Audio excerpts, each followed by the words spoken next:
¿Qué tal? ¿Cómo están, amigos y amigas de esta comunidad de encuentro? Oigan, hoy platicamos con un gran periodista, un hombre que está muy pendiente, por supuesto, de todo lo que acontece en México y en los Estados Unidos, y esto a raíz de lo que se está discutiendo durante las últimas horas, la declinación de Joe Biden, por supuesto, la presencia de Kamala Harris, las reacciones por parte de facciones poderosas en el Partido Demócrata, como los Obama, como los Clinton. En fin, mi querido Jesús García, tocayo de la opinión, yo siempre honrado de poder saludarte de antemano y platicar contigo. ¿Cómo estás? Muy bien, tocayo, pues un gusto siempre platicar contigo, aunque a veces no coincidimos, pero ahí estamos. Oye, tocayazo, pues yo mira, de entrada te preguntaría para abrir boca, ¿cómo entendemos todo este proceso de declinación de Biden? Sí estoy, ya no puedo ser candidato, pero sí sigo siendo presidente de la República. ¿Y qué pasa con Kamala Harris y los donativos, por ejemplo, que se habían hecho a la campaña de Biden? ¿Esto define a Kamala Harris como candidata o lo pone en una posición ventajosa? ¿Cómo entendemos todo esta diatriba de la elección estadounidense, oye? Pues mira, bastantes preguntas en una sola, querido, pero vamos por partes. El hecho de que el presidente Biden renuncie a la campaña presidencial, a la campaña de reelección presidencial, no significa que él tenga que renunciar como presidente. Él tiene que continuar su periodo, puede continuar su periodo que concluye pues en enero, cuando es la transición de gobierno de quien gane el 5 de noviembre de este año. Luego, la vicepresidenta Kamala Harris, pues aunque el presidente Biden la apoya abiertamente, no de manera automática obtiene la candidatura. Tiene que haber un proceso que tiene que explicar el Partido Demócrata de cómo se va a realizar, porque hay que recordar que ya se realizaron elecciones primarias y el presidente Biden ya tiene, o bueno, ya había tenido el suficiente número de delegados en los estados donde hubo elecciones primarias para que pudieran confirmarlo como el candidato oficial. Él era el virtual candidato del Partido Demócrata, como lo fue, por ejemplo, Donald Trump hasta la semana pasada, que se confirmó como el candidato republicano. Y pues en este caso tiene que haber un nuevo proceso para ver cómo va a ser la selección del candidato demócrata. Seguramente va a ser votaciones especiales que se van a hacer a través de los delegados, pero se tiene que establecer si va a ser virtual o no. El Comité Nacional Demócrata tiene esa posibilidad, si está contemplado, si hubiera la renuncia o se tuviera que quitar a un candidato por N o Y razón. El Comité Demócrata tiene la autoridad para organizar el proceso y elegir a un nuevo candidato, aunque ya hayan avanzado los procesos primarios, como es este caso. Ahora, una ventaja que tiene la vicepresidenta Harris es que, y esto respondiendo a otra parte de tu pregunta, es que los fondos que se han recaudado se suman a su campaña porque ella era finalmente parte de la misma campaña de Biden. Entonces, Biden le está cediendo su campaña, aunque ella no sea oficialmente candidata o extraoficialmente, porque no tenía hasta ese momento pues ningún voto o ningún respaldo de delegados del partido, aunque en este momento, por ejemplo, haya reportes que ya se sumarían más de 500 delegados diciendo que votarían por ella en el proceso cuando esto ocurra, que eso tiene que ocurrir en la Convención Nacional Demócrata, que va a ser del 19 al 22, creo que el 22 de agosto, si no mal recuerdo, hasta el 22 de agosto, y dónde se hará este proceso. Regularmente se hace los primeros 2 días para que después les dé tiempo y ya ellos puedan confirmar y aceptar, digamos, la candidatura como tal. Entonces, el dinero recaudado se queda como parte de la campaña. De hecho, la misma campaña y el mismo equipo de campaña del presidente Biden se transformó ahora Harris for President. Es lo mismo, pero ya cambió incluso el logotipo. Nosotros estamos recibiendo como periodistas información de los mismos, prácticamente los mismos correos, aunque están cambiando algunos aspectos que obviamente tiene que ver con parte del proceso. Vocero sigue siendo lo mismo, puede haber algunos cambios en el equipo de campaña, pero básicamente lo que hizo el presidente Biden es heredarle y darle lo que se conoce en México como dedazo. Eso es básicamente lo que ocurrió aquí en Estados Unidos. Y este es un dedazo real, o sea, porque en México siempre es como el dedazo y ya está apoyando, pero hay un proceso que tiene que seguir, confirmar ese, pero aquí sí es un dedazo real, es decir, todo se le transfirió a ella básicamente, salvo los delegados que ella tenía. ¿Por qué? Porque hay reglas del partido que no se pueden saltar. Pero no solo eso, o sea, el recibimiento que ha tenido Kamala Harris ha sido extraordinario para su campaña, o sea, ha sido muy bueno porque en menos de 24 horas, en las primeras 12 horas ya había recaudado cerca de $50 millones. Pero ya pasaron las 24 horas y ahora justamente recibimos un reporte, ya lleva $81 millones en 24 horas de recaudación. Esa es una cantidad brutal de dinero en recaudaciones. Pero lo más interesante de esto es que el 60% de esas recaudaciones, de ese dinero, es de nuevos donantes. Es gente que se sumó. Eso nos habla, y vamos a verlo en los sondeos. Había un porcentaje, yo lo había mencionado en varias ocasiones, un porcentaje importante de voto indeciso. Varía mucho por grupos raciales y grupos étnicos, pero estaba entre el 12 y el 20%. Cuando dividías ya y veías quiénes iban por republicanos, quiénes demócratas, había un porcentaje importante para apoyar a demócratas. Hay grupos de republicanos que apoyaban a ciertos candidatos republicanos y que no querían a Trump, que se están incluso sumando a la campaña de Kamala Harris. Entonces, eso es muy importante. De ese 60% de nuevos votantes, alrededor de 50,000 votantes, perdón, personas que están haciendo donaciones, son personas que van a hacerlo semanalmente, es decir, va a seguir aumentando la recaudación para la campaña. La campaña, estas campañas, hay que recordar que las campañas no reciben dinero de gobierno federal porque no hay no lo establecen las reglas electorales en Estados Unidos, pero bueno, tienen la libertad de recibir donaciones. Regularmente se reciben esas donaciones, digamos, de montos bajos, de alrededor, algunos son de $5, 10, pero son miles de donaciones. Obviamente hay algunas donaciones que son millonarias, pero nunca, no son tantas las que son millonarias, porque justamente lo que se busca es contrarrestar el hecho de que pudiera pagarse algún favor por esas donaciones. Aunque bueno, ese es un tema que después discutiremos, porque realmente ese es en el sueño, ¿no? En el mundo ideal, cuando ya sabemos que existen los lobbies, ¿no? Y que apoyan los diversos PACs a los candidatos. Entonces, en términos generales, eso es lo que haya pasado con ella. Y otro elemento importante, varios líderes, cuando hablamos de líderes del Partido Demócrata, no estamos hablando de gente, de funcionarios, como regularmente se hablaría en México. Cuando se habla de líderes en un partido en Estados Unidos, no es solamente el presidente del partido, que tiene un papel importante, por supuesto, pero es más bien organizacional, más que político.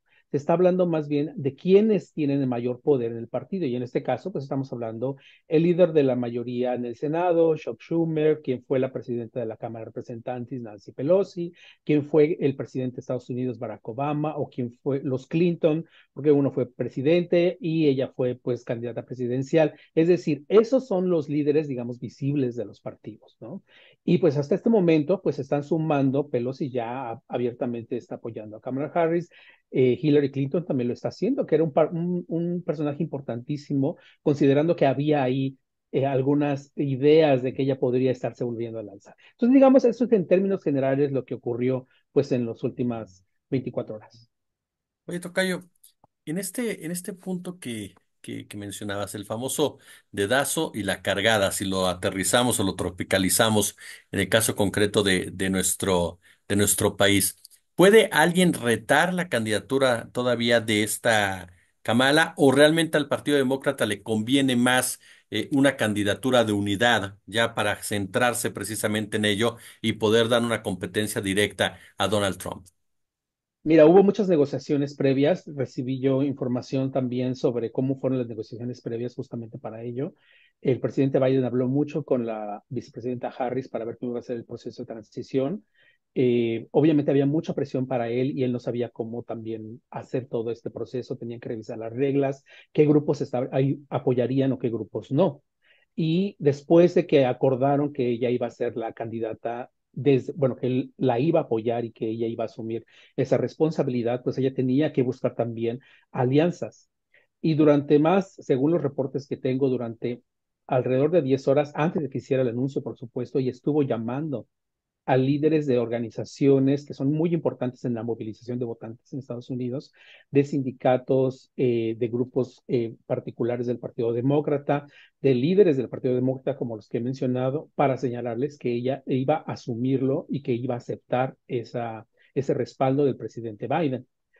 Y esto responde mucho a lo que señalas como la cargada. Al final, por eso fue muy fácil ver de una manera tan tan básicamente orgánica cuando se hace el anuncio y a las pocas horas empieza a caer en cascada el número de grupos, de organizaciones civiles de diversos tipos apoyando oficialmente la candidatura de Kamala Harris. Es muy difícil que ella, sí puede tener por supuesto alguien que la rete. Se habla todavía de que Michelle Obama podría retarle en algún momento. Yo lo veo ya realmente en estas alturas. Antes de que esto sucediera, si Biden no se quitaba de la candidatura, lo veía más realista, digamos, veía más realista esa teoría o esa intención que muchos estuvieron manejando. Pero en este momento ya no lo veo. ¿Por qué? Porque ella ya está conjuntando un respaldo de muchos grupos, incluso de gente que pretendía competirle a Joe Biden. Por ejemplo, hay algunos gobernadores que sí estaban hablando sobre eso más abiertamente y que ahora ya definitivamente están hablando del apoyo hacia ella y más bien el debate se está centrando en quién la va a acompañar. Una parte que me llamó la atención fue el mensaje de Hillary Clinton, decir, yo apoyo a Kamala Harris, etcétera, etcétera, pero luego dice, ella no va a poder sola con esto, ¿no? Entonces hay que apoyarla. Eso parte del mensaje de pedir ayuda, obviamente en cuanto a recaudaciones, pero pues manda un doble mensaje también en decir cómo se están cerrando las filas. ¿Por qué todavía existe esa duda de si alguien podría retarla? Porque Michelle Obama no ha dicho abiertamente que ella no quiere ser definitivamente candidata presidencial. Ella lo dijo cuando salió de la Casa Blanca y dejó la Casa Blanca, dijo, yo ya tuve 18 años en la Casa Blanca, no quiero saber nada de política. Después lo dijo y lo escribió también y dio entrevistas, pero en el debate que se dio con Joe Biden, digamos, la situación con Joe Biden, su estado de salud, etcétera, ella no había hablado al respecto, ni a favor ni en contra, aunque su nombre salió varias veces, se puso en careos, ella salió muy bien en los careos con Donald Trump, incluso en uno de ellos con más de 20 puntos de posibilidad de ganarle, en otros no tan buenos, pero Kamala Harris tampoco salió tan mal como se pensaba, tuvo una diferencia de 2, 3 puntos que yo menciono, eso es el error, digamos, de las encuestas, de los sondeos, básicamente, ¿no? El 2, 3%, bueno, que se va al 5% en algunos casos, que es lo que establecen. Entonces, es como competitiva la candidatura de Harris. Ahora veo que podría ser incluso mayor ese respaldo. Y por otro lado, hay un gran temor en el Partido Republicano que se ha externando. Los asesores del Partido Republicano pues, están reconociendo que una candidatura como la de Kamala Harris puede representar un serio reto para el expresidente Donald Trump por diversos motivos. Pero en definitiva, pues si hay un reto, tendría que hacerlo en la Convención Nacional. Yo lo dudo, la verdad, yo lo dudo, ya no hay ningún otro personaje. Gavin Newsom, que era uno de los que había sonado también, que es el gobernador de California, ya la apoya también directamente. Él está como mencionado que podría ser también una posibilidad para hacer fórmula para la vicepresidencia.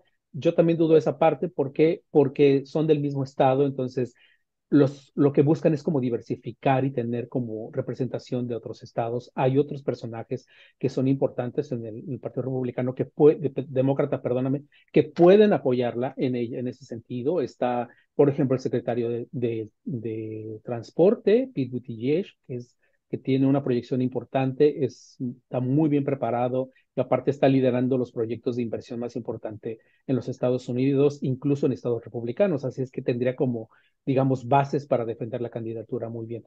Entonces, hay muchos elementos que todavía se están, digamos, acomodando en ese sentido.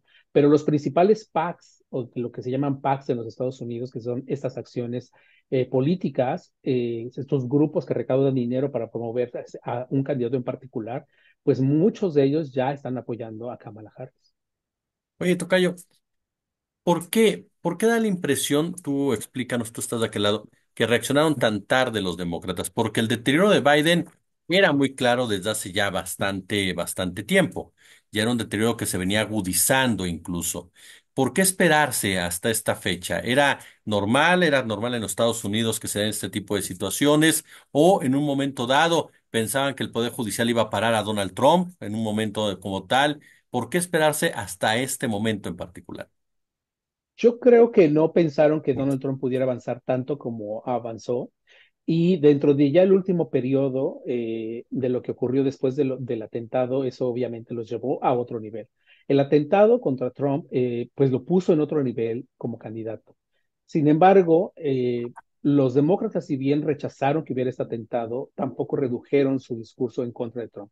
Es decir, con este mensaje de el atentado no desaparece lo que representa y lo que es Donald Trump, lo cual me parece bastante inteligente. Y yo creo que lo que hicieron, según lo que yo hablo con varias fuentes, es que decidieron esperarse hasta el último momento en que Trump terminara, digamos, su propio ciclo de después del atentado, que era con la confirmación de la candidatura, el nombramiento de su vicepresidente, etcétera. Entonces, ese ciclo de noticias, por así decirlo, si lo vemos desde una perspectiva periodística, quedó ya zanjado. Ya no se va a hablar de eso en este momento, de quién va a ser el candidato a la vicepresidencia por parte de los republicanos. El tema obviamente sigue en investigación lo que pasó con Donald Trump, pero en temas judiciales, por ejemplo, pues él es un criminal convicto porque a pesar de la decisión de la Corte Suprema, pues el caso de Nueva York particularmente no entra dentro de ese paquete que la Corte Suprema había determinado de que él tenía cierta inmunidad como presidente de los Estados Unidos, porque eso ocurrió antes de que él fuera presidente de los Estados Unidos. Me refiero a los 34 casos, cargos penales que él enfrentó y de los cuales fue hallado culpable el estado de Nueva York. Ahora, los demócratas, pues obviamente esperaron a que se terminara ese ciclo y encontraron perfectamente esta oportunidad. Ahorita, por ejemplo, es muy interesante el debate que están teniendo los republicanos porque están diciendo que Biden básicamente está desaparecido y que para ellos básicamente tienen que ahora los demócratas demostrar que está vivo porque no ha hablado, no ha dicho nada, pero bueno, él está recuperándose de COVID. Hoy hubo un nuevo reporte de su médico y el médico señala que él está básicamente fuera del tratamiento, ya terminó y no tiene mayores síntomas. Pero obviamente está habiendo una reorganización dentro de los demócratas, particularmente del equipo del presidente Biden, porque bueno, tiene que haber una reestructuración también sobre cómo va a ser la actividad ahora que la vicepresidenta Kamala Harris va a tener mayor proyección en cuanto a la campaña, va a estar haciendo la gira, etcétera. Entonces, ¿cómo se va a compaginar esa parte y qué tiene que ver con la reorganización de, digamos, básicamente, pues como administrativa, logística, ¿no? Por así decirlo. Oye, tocayo, ¿hay más antitrumpismo o trumpismo en este momento en Estados Unidos? ¿Y qué tanto eso puede ayudar a una candidata como Kamala Harris, quien como vicepresidenta, tú corrígeme por favor, obviamente es un puesto que no es tan mediático en muchas ocasiones, pero qué tanto la puede ayudar precisamente para que lo ubiquen como una especie de antitrumpista o por lo menos de alguien que representa algo diferente a Trump? Sí, es uno de los temas que hay en Estados Unidos. Está el país completamente dividido. Muy similar a lo que estuvo ocurriendo en México, bueno, con marcadas diferencias, sobre todo porque en México obviamente había un respaldo más hacia un movimiento en particular, pero sí hay una división, sí hay una polarización en los Estados Unidos y lo que son los trompistas pues han estado más envalentonados después de lo que ocurrió con el expresidente Trump en Pensilvania. Incluso de que estuve en la convención republicana, pues realmente me sorprendió la unidad y yo hablaba con personas que fueron delegados en 2016 y que eran ahora, y así hablo comparación de que lo que ocurrió en 2016 no es comparable con lo que ocurría ahora, porque ahora era una unidad realmente que no era negable esa unidad, o sea, se veían completamente al unísono sobre un mensaje en particular. Y ha crecido la preocupación sobre la agenda, porque la agenda, el Partido Republicano se convirtió en uno solo con la campaña del presidente Trump, debido a las reglas que pueden tener los partidos. Entonces van en unidad, aprobaron una agenda legislativa y electoral que es bastante, pues, extrema, diría yo, pero es básicamente lo mismo de lo que se llama la Agenda 47 y es casi lo mismo de lo que se llama el Proyecto 2025, que es una cierta transformación, incluso administrativa, de los Estados Unidos para tener mayor control, para que la presidencia incluso tenga mayor control sobre ciertos aspectos, tenga mayor poder de decisión, que eso es algo que está preocupando a diversos grupos. En el caso de Kamala Harris, es interesante y qué bien que lo mencionas así. O sea, el caso de la vicepresidencia es un papel incómodo, en cierto modo porque es importante, pero no es tan importante. O sea, lo que haga es importante, pero realmente pues nadie se entera, no importa mucho, pues es la vicepresidenta, es la segunda que podría quedar si le pasa algo al presidente, etcétera, etcétera. Pero pues obviamente no tiene el mismo impacto porque quien lidera pues es el que se lleva todos los focos.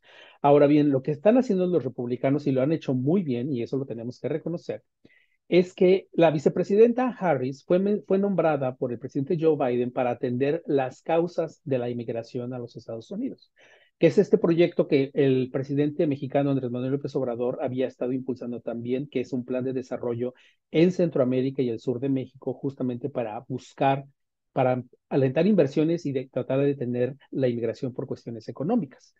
Ese mensaje sí llegó directamente a la administración Biden y de algún modo se empezó a implementar. Hay una cantidad importante de inversiones, pero es un proyecto multianual y yo diría que incluso o sea, de gobiernos, tardaría varios gobiernos en que pudiera tener un resultado, ¿no? Entonces, está enfocada en eso, es decir, los esfuerzos de inversión en esa zona. Ella no está encargada de la frontera. Sin embargo, los republicanos lo bajaron muy bien ese balón y dijeron, ella es la encargada de la frontera y ella ha fallado porque y lo manejan así, tenemos una invasión de inmigrantes indocumentados. O sea, ella falló. Pero la realidad es que pues ellos están manipulando esa posición, porque el que es responsable de la frontera, en todo caso, si quieren culpar a alguien, y como ya lo hicieron directamente con un intento de impeachment, de juicio político, fue al secretario Alejandro Mayorkas, que no lograron hacerlo. Entonces, pero ahora están metiendo, y yo creo que vamos a ver intensificado ese mensaje. Pero ella tiene muchas más ventajas, creo, ella es muy buena debatiendo, y creo que ahora con este nuevo arropamiento que está teniendo, pues por eso los republicanos pues se ven preocupados de lo que puede ocurrir.